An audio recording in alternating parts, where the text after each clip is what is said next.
In this video, I will show you how to quickly and easily calculate what your estimated tax payments should be to avoid an underpayment penalty.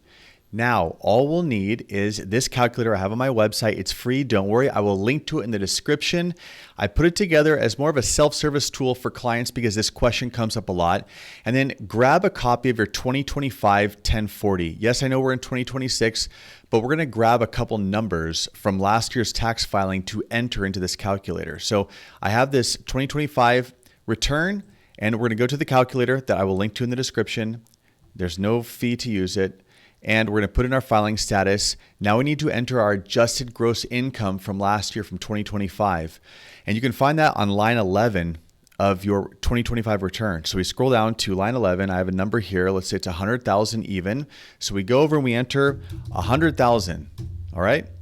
Then it's going to ask for our total tax that we incurred, our tax bill, not just what we had to pay, because that could have the amount you pay when you file your return, that number may take into consideration credits you had or withholding from paycheck or something. We want to know what tax was assessed on our income. And that figure is on line 24 of our tax return, our 1040 from last year. So we see that our total tax, not the tax we paid when we filed, that number is often different, but the total tax we were assessed on our income, $17,000. This is line 24. We enter that.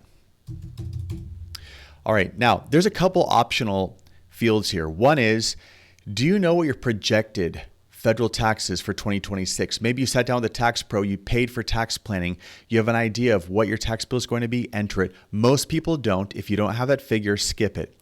It's also going to ask if you have withholding. Maybe you have, in addition to self-employed income, you have a W-2 job where you get a paycheck with withholding in it. Well, look at your paycheck. Try to calculate what your annual withholding is from all of your paychecks. Or maybe you have some withholding in a pension, like a 1099-R, and you know what that figure is going to be. If you know of any withholding you have, enter that number here. Okay, and you hit the calculate button. It's going to tell you this figure. Now, here's what's important. This figure is what you need to pay in estimated payments to avoid an underpayment penalty.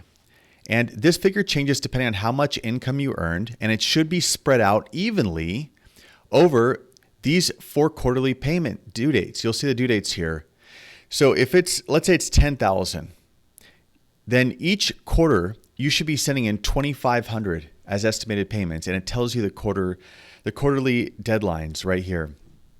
Now keep in mind that figure can change. What if I made 500,000? We go down here. All right, and we see that changed the amount of what our estimated tax is.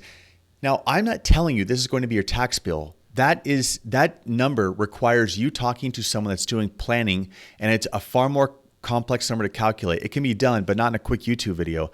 I'm showing you how to avoid an underpayment penalty because there's a safe harbor where if you pay, and depending on your income, in quarterly payments, estimated payments, 100% of what last year's tax bill was, then you're safe. Or if you made over 150 grand last year, then you need to pay in estimated payments 110% of last year's tax bill to avoid an underpayment penalty.